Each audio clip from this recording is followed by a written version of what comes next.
everyone.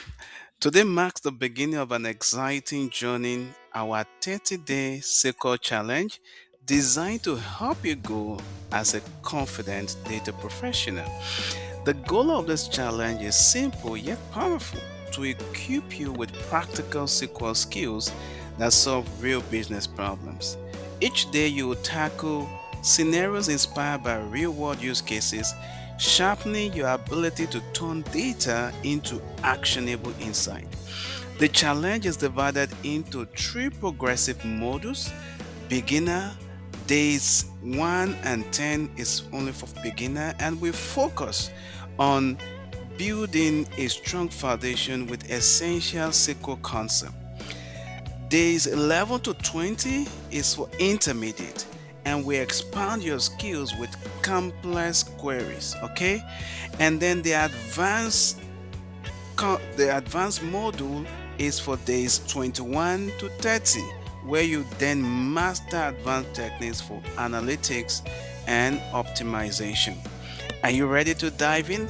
Let's start with day 1 and take the first step toward becoming a SQL expert. All right? The screen you're looking at is the questions we have for day 1, and there are 3 altogether.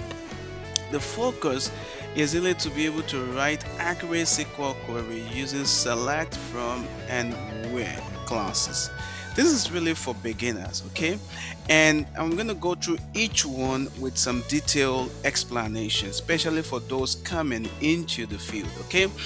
Now, this is a use case. A company is launching a new high performer bicycle line. The engineering stakeholders want to needs to assemble a specialized design team for the project. To do this, they require a list of all employees, take note of that, currently holding the title design engineer, including their hire dates and login IDs, to verify experience and system access before assigning them to the innovation team. Okay. The business impact, this is very key, and in your own personal work as well, always ask what is the business impact, because at the end you are really supporting the business, and so it helps you to be able to perform your analysis correctly and also design the data product correctly. Now, in this case, the business impact is to ensure the right talent and adequate tenure or experience are aligned to a strategic product initiative, accelerating time to market. So basically, they want to make sure they assemble the right talent so that the initiative can really, the time to market can be short and be maximized. Okay, and the action here is to prepare a stakeholder ready roster and summary note. Now, ideally, in a company, this would be an ideal task, but today we're going to be focusing on the data. And here, as part of the challenge, I've showed you what the data you should expect. So you can go ahead and try it on your own.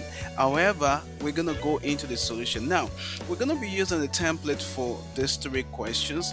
You're going to identify what a table is, and also what table is referenced there, what filters and what attribute. Now, when you look at this, for example, you can see list of employees. Already tells us that we are focusing on employee table.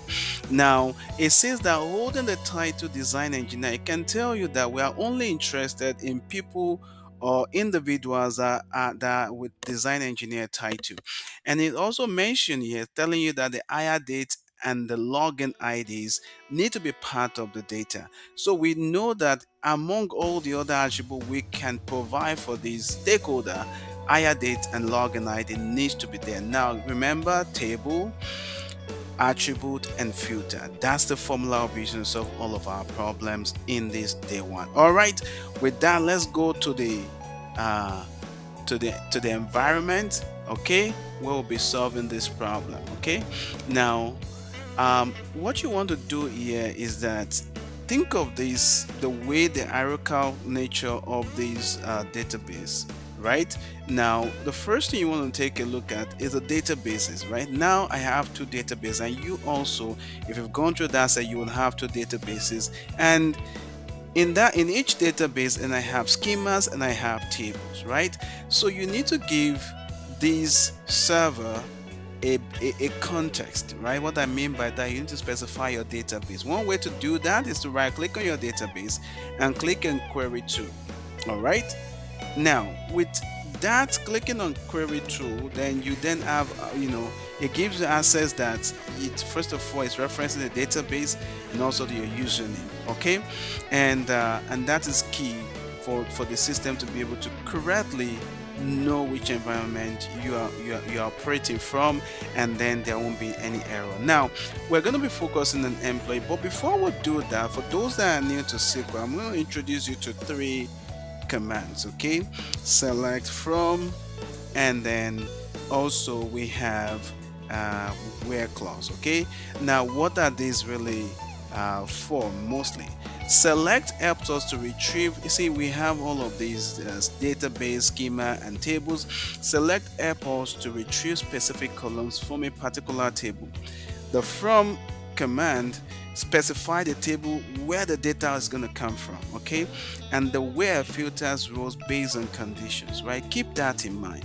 And with the select also, you can basically, it just helps you to be able to display data in or retrieve data and display within this output, right? For example, I can say rise, for example, and then I'll say run, and you can see it's displaying rise, right? So it's as simple as that. Okay, all right. Now we can also say, for example, current user. There are a few defined values here that we can also check for, like we can see current user. We can access that even without specifying from or where clause. Okay, and that's really just help us to retrieve data within this system. Okay, now having said all of that, let's remove this.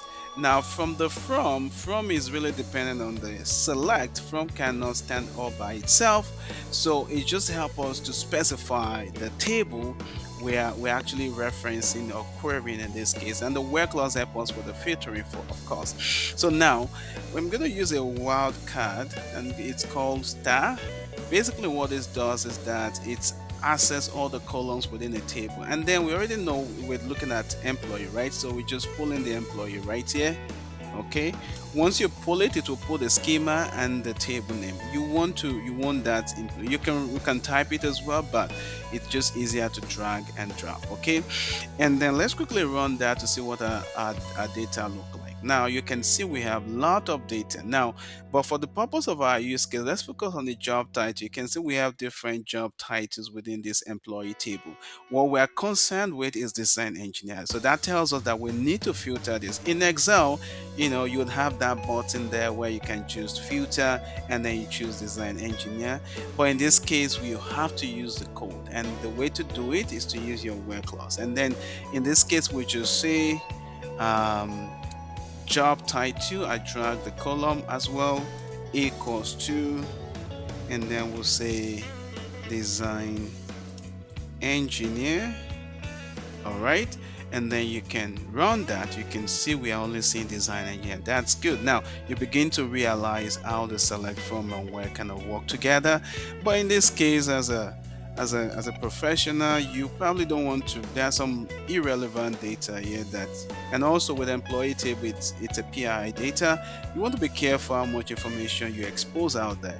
So with that, you want to specify certain columns, and that comes to the fact that you understand the business content. The next thought that comes to your mind is, what will this stakeholder need to be able to do or to achieve their purpose, and it's not a PII data. Okay, all right. So one of the things we believe they will need is the employee ID, and you can, and if you are following along, you can just go with the column specified here, right? But if you're really in an organization, that's how to think about it.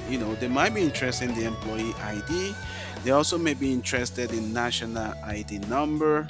Okay, and also they will be interested in a login ID. Of course, we've seen that. Okay, and also we need to also put in the job title itself, and then you just kind of also drop in the hire date. Okay, they mention the login and the hire date in the use case. Okay, and that's it. That's exactly it. And if you compare this with what we have here, beautiful, beautiful, guys. Guys, that's your first question and your first challenge you've just solved. We're gonna go to the next in the next session. We're gonna go into question 2 and 3. All right. Thank you for watching this session, and then I'll see you in session question 2 and 3 for day 1.